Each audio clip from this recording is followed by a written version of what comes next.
Good morning, and a warm welcome to all of you. Yes, thank you for making the time to come in the morning. And it's a distance when you see it. All of us are in Bangalore, and we know what it means to travel to this part of the city. So thank you for coming. Let me speak very briefly about the setting up of the university, and I will outline what the M.A Education Programme is about. The Azim Premji University was set up by the Azim Premji Foundation. Our university is a philanthropic, not-for-profit university. Almost a decade of work in education with the Azim Premji Foundation led us to make some important, interesting observations, and we had great learning. That is from our work of the Azim Premji Foundation. One of the important aspects, or one of our most important observations in learning, was that there is a lack of talent, there is a lack of people who can work in the education, development, and policy areas. So although we began our work with education, now we've expanded, and this was a very important learning for us. And what did that mean really? Because of years of going into the inner rural areas of India, working with teachers, working with institutions who are working in these areas, this kind of an observation of a reality, observation of what is happening on the ground, actually made us think that we should be starting programs which can prepare people to work in what we otherwise refer to as practice or on the ground realities or the field realities. So we deeply felt the importance of preparing people who can understand what these development and education realities are. And it's just not in terms of preparation, in terms of bookish knowledge, but how can we prepare people who can be cognitively competent, have perspectives, have the moral dispositions as well to carry out a particular kind of work really on the field. And with this social purpose, the university was set up in 2010. Under the Azim Premji University Act, under the government of Karnataka, and we are all the programs, the Masters in Education Program, the Masters in Development, the Masters in Public Policy, and the Masters in Law and Development, all of them are approved by the UGC completely. And while we say we are a not-for-profit university, what we mean is that we do not depend on our student fees alone to educate our students at this university. Since we are driven by the social vision of what the foundation experience had given us and to what should be informed as a part of this social commitment, we have set up this university. And Azim Premji University's 4 programs, and we also have recently started an undergraduate program, and today some interviews are also happening, and maybe some of you are there from that, those group as well here. Now, let me introduce you to the M.A Education Programme. Are there people here who are there to, yeah, okay. Yeah, so it's welcome to parents and to potential students, huh? Yeah. So yes, so I do see some people probably put their hands up. So I'll focus on the M.A Education Programme, and that will take us to, kind of understand what is the curriculum about, what is that, what are the kinds of experiences the students are going to have in this particular program. I'm sure, or I could make an assumption to an extent that those of us who are here right now in this room have some thinking about the idea of a good society. Some ways you may have thought, what are you going to contribute? Or what is that as a collective, as a society? What is the direction in which it's going? What is happening around us? What is the direction in which many of the areas, be it education, health, economics, anything around us, I'm sure in some ways, sometimes it might sound very individualistic, but yet we're trying to put ourselves and figure out, is there this conception of what a good society is? And probably one pathway is the pursuit of education. Education, health, many other ways in which actually one can think about what a good society, how does one work towards what this good society is about. Now, while we take this area of education, and we think that some of these issues that you see around, be it in terms of access to education, or in terms of children learning, or in terms of quality of education, some of these ideas and some of the ways in which some things are constructed all around us require to be examined. And you may ask me, why should they be examined at all? I'm not going to give you big data or big sermons about that. But the fact that you see that there are millions of schools, nearly about 205 million children in schools, and exhaustive number of teachers, and yet there's something that we are not happy about. And today, your own school experiences, or what you see around you, may make you think much about what is this education system all about at all. So in order to understand even what this education system is about, one needs to go and scratch the surface and go deep down to understand what are the aims of education. What is the purpose of education? How does one set up a system which can help us think about the desirable society purpose that we have in our minds? And that's what this M.A Education Programme will prepare you towards. Yeah? So we are going to help you look through some of these soundingly big concepts, which are very important, but helping you to look through that in this particular socio-economic, socio-political context, the policy context in which we as a society are currently in. And it's just not alone just examining them critically, but we want our students who are going to go to the field and work to also imagine alternatives. Construct some kind of an imagination of, well, if some things are not working as they need to or they ought to be, then what is it that we need to be doing to work with that system? So the M.A Education Programme has broadly about 4 objectives. One is that we prepare students to understand what is educational theory. So which means there are a range of courses that they need to have a foundational understanding of what this domain of education entails. They also need to understand what is happening on the ground. What is the practice of education on the ground? How are schools organized? How is policy really working on the ground? How are teachers being educated? How are principals being prepared? And many such important understandings. And able and develop those capabilities in the program to go and even implement them. So we're really initiating them into this domain of education so that they can and they should be prepared to be cognitively competent, socially committed, and have the moral dispositions to go and make a difference really in this practice of education.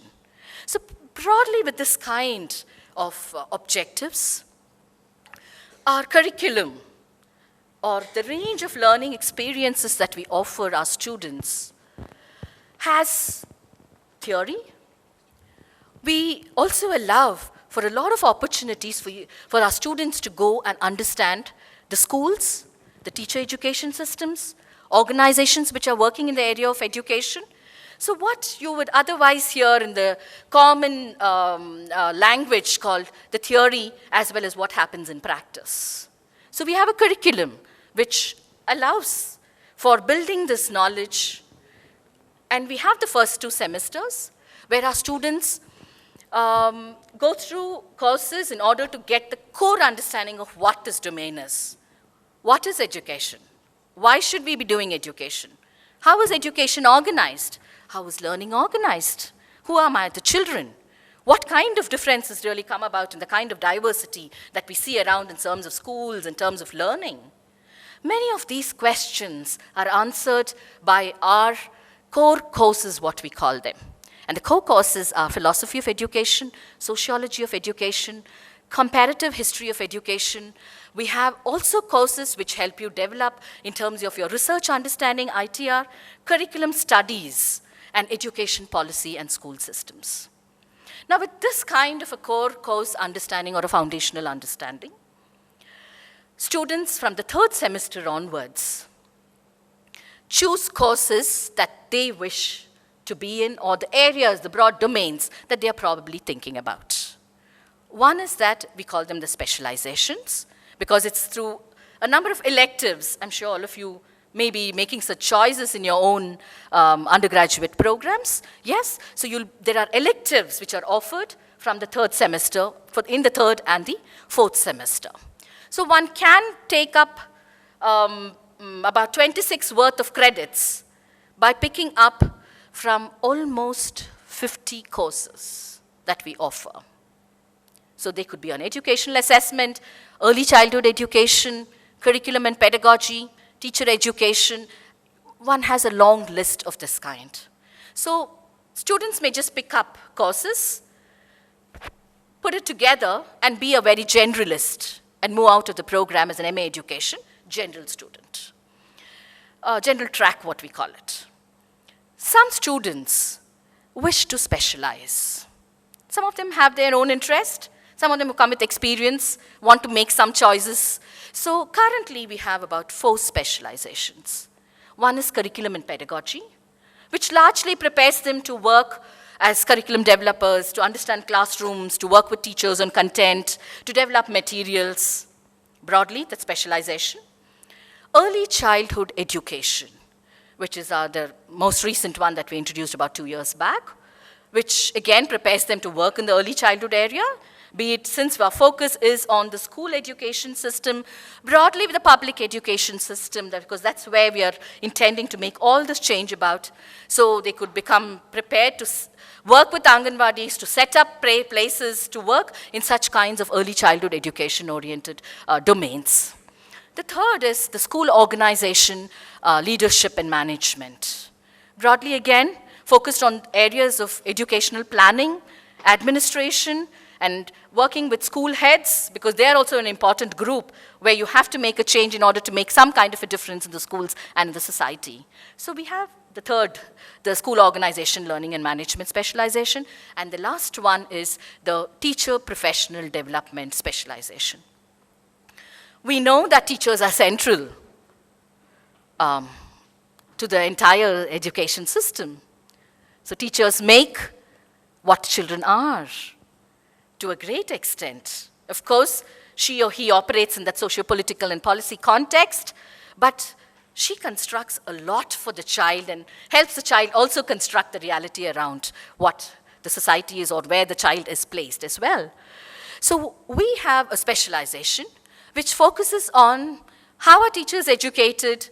While they come into the schools, how do we continue to educate them? How do we form networks of teachers? How do we help develop teachers as people, as professionals? So that is the fourth specialization about, yeah? And for each of these specializations, they accrue 18 credits and work around other courses in order to arrive really at the 26 credits.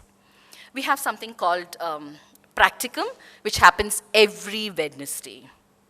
Every Wednesday, the student is placed in a school setting, or they visit learning centers with visual disability or mental disability or other forms of disabilities.